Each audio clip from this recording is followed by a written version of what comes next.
श्री रामचरितमानस उत्तरकांड। उत्तरकांड में गरुड़ जी 7 प्रश्न करते हैं काकभूषुंड जी से।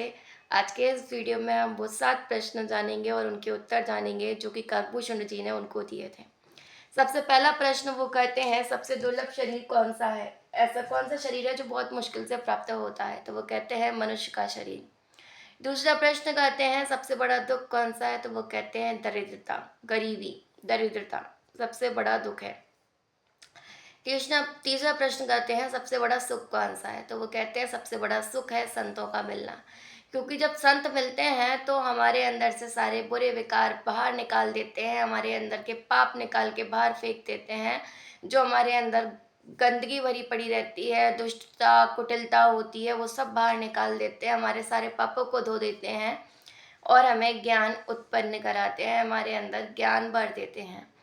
ठीक है। इसके बाद चौथा प्रश्न करते हैं, संत और असंत में क्या अंतर है? तो संत लोग वो होते हैं जो दुख सहकर भी दूसरों का भला करते हैं, और असंत असंत मतलब दुष्ट लोग ओले की तरह होते हैं। जैसे ओले खेतों को नाश करने के लिए खुद आप भी गल जाते हैं, वैसे ही दुष्ट लोग दूसरों का काम बिगाड़ने के लिए खुद अपना भी नाश करने के लिए तैयार हो जाते हैं।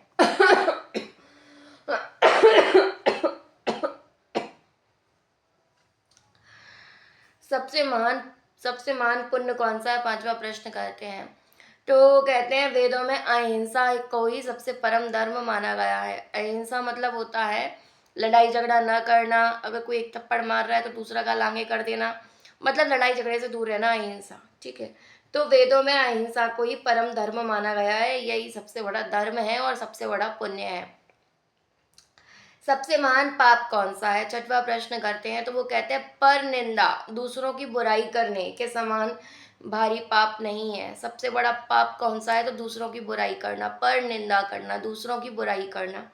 मानस रोगों को समझाकर कहिए। तो सबसे पहले समझिए आदि और व्याधि में क्या अंतर है। तो आदि मतलब होता है मन की चिंता, मानसिक रोग, और व्याधि मतलब होता है शरीर का रोग। ठीक है, शारीरिक रोग। जो मूर्ख लोग, तो रामचरितमानस उत्तरकांड में आता है, जो मूर्ख लोग मनुष्य सबकी निंदा करते रहते हैं वे चमगादड़ होकर जन्म लेते हैं। जो लोग दूसरों की निंदा करते हैं उनको चमगादड़ की योनि मिलती है अगले जन्म में। हे तात, अब मानस रोगों को समझिए। ठीक है। काकभूषुंड जी जो हैं वो सारे उत्तर दे रहे हैं। ठीक है, मानस रोगों को समझा रहे हैं। तो वो कहते हैं अब मानस रोगों को सुनिए जिससे सब लोग दुख पाते हैं। ठीक है।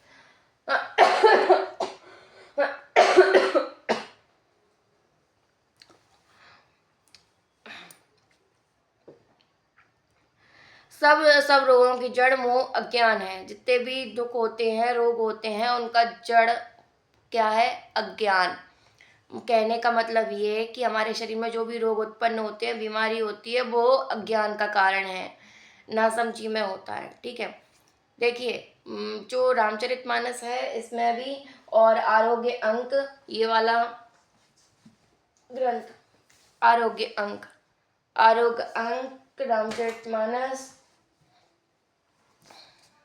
और भी जितने भी ग्रंथ हैं सब में यही बताया गया है कि रोग होने के 2 कारण होते हैं। एक होता है विरुद्ध आहार, जो आप उल्टा सीधा खा लेते हो मौसम की चेंज होने की वजह से। ऐसे रोग जो मौसम के चेंज होने की वजह से हो रहे हैं, या फिर आपने उल्टा सीधा खा लिया इसलिए हो रहे हैं, या फिर ज़्यादा मेहनत करने की वजह से हो रहे हैं। तो एक तरफ ये रोग हैं और दूसरी तरफ होता है पाप। तो रोग होने के 2 कारण होते हैं, एक होता है विरुद्ध आहार और दूसरा होता है पाप। ठीक है। तो अगर आपको समझ में है कि जो आपके शरीर में रोग उत्पन्न हो रहा है, ये किसका नतीजा है? ये पाप का नतीजा है, या फिर आपको जो रोग हुआ है वो आपने उल्टा सीधा खाना खाया है, या फिर मौसम के चेंज होने की वजह से हुआ है। तो अगर आप पे दवाइयाँ असर नहीं कर रही और आपको बहुत लंबे समय तक रोग रह रहा है आपके शरीर में और सही नहीं हो रहा, तो आप समझ जाइए ये पाप का नतीजा है। और पाप को काटने के लिए पुण्य करने पड़ेंगे, दान करना पड़ेगा। जब आप दान करोगे तो आपके पाप कट जाएंगे और पुण्यों में कन्वर्ट हो जाएंगे, तो आपके शरीर से रोग चला जाएगा। ठीक है। सब रोगों की जड़ अज्ञान मोह है। ठीक है, मोह अज्ञान है। जितने भी रोग हैं उसका जड़ क्या है? अज्ञान। ठीक है, अज्ञानता के कारण होता है। उन व्याधियों से फिर और बहुत से शूल उत्पन्न होते हैं, और ये जो व्याधियां हैं मतलब शरीर के जो रोग हैं, इससे बहुत बड़े शूल उत्पन्न होते हैं। शूल मतलब होता है विकट पीड़ा, हमारे शरीर में जो पीड़ा उत्पन्न होती है वो। अब देखिए वात, पित्त और कफ, जब ये चीज़ें असंतुलित हो जाती हैं शरीर के अंदर तो सन्निपात उत्पन्न होता है। कह रहे हैं काम वात है, काम हमारे अंदर जो कामनाएं उत्पन्न होती हैं इंद्रियां सुख के लिए, हमें ये चाहिए वो चाहिए, तो ये बात है।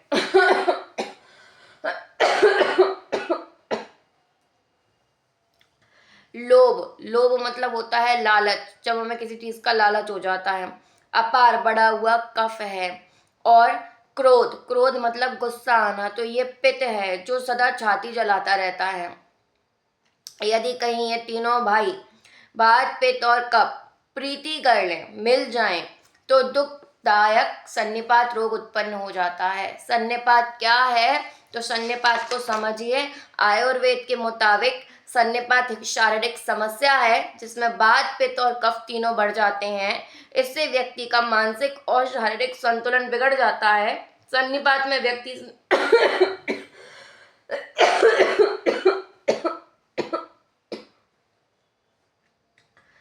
सन्निपात में व्यक्ति स्मृति खो देता है और पागल की तरह आचरण करने लगता है। ठीक है, कठिनता से प्राप्त पूर्ण होने वाले जो विषयों के मनोरथ हैं वे ही शूल कष्टदायक रोग कहलाते हैं। उनके नाम कौन जानता है, अर्थात वे अपार हैं। ममता, ममता मतलब अपनापन। दाद है, ईर्ष्या, खुजली है, जब हमें किसी से ईर्ष्या हो जाती है, नफरत हो जाती है, जलते हैं, तो उसकी वजह से हमारे शरीर में जो रोग उत्पन्न होता है वो खुजली है। हर्ष, विषाद, हमें बहुत ज़्यादा किसी चीज़ को लेके खुशी हो जाती है, किसी चीज़ को लेके दुख हो जाता है। तो गले का रोग, गले के रोगों की अधिकता है। ठीक है, कंठमाला या घेगा आदि रोग हैं। पराये सुख को देखकर जो जलन होती है, दूसरों का अच्छा देखकर जो जलन होती है, वो टीवी का रोग है। दुष्टता और मन की कुटिलता ही कोढ़ है। अहंकार, अहंकार हो जाता है किसी किसी को, घमंड हो जाता है, तो अत्यंत दुख देने वाला गांठ का रोग है। दंभ, कपट, मद और मान नसों का रोग है। ठीक है, मद मतलब होता है हर्ष, पागलपन, क्रोधित, गुस्सा होना। तृष्णा, तृष्णा मतलब होता है प्यास। ठीक है, विशेष कामना रखने वाला, तृष्णा, सब कुछ होने के बाद भी उसको और लालच होना, तृष्णा। बढ़ा हुआ उदर जलोदर रोग है। 3 प्रकार की जो प्रबल इच्छाएं होती हैं, पुत्र, धन और मान की, ये जो प्रबल इच्छाएं हैं ये प्रबल तिजारी हैं। मत्सर, मत्सर मतलब होता है किसी का सुख या वैभव ना देख पाना, जलन करना। और अविवेक, ठीक है, ये 2 प्रकार के जो है मतलब बुखार हैं। इस प्रकार अनेकों बुरे रोग हैं जिन्हें कहाँ तक कहूँ। ठीक है, काकभूषण जी कहते हैं एक ही रोग के वश होकर मनुष्य मर जाते हैं, फिर ये तो बहुत से असाध्य रोग हैं। ये जीव को निरंतर कष्ट देते रहते हैं। ऐसी दशा में वह समाधि, शांति को कैसे प्राप्त हो। ठीक है, तो रामचरितमानस में ये बताने की कोशिश की गई है कि जो रोग है वो पापों का नतीजा है। राधे राधे।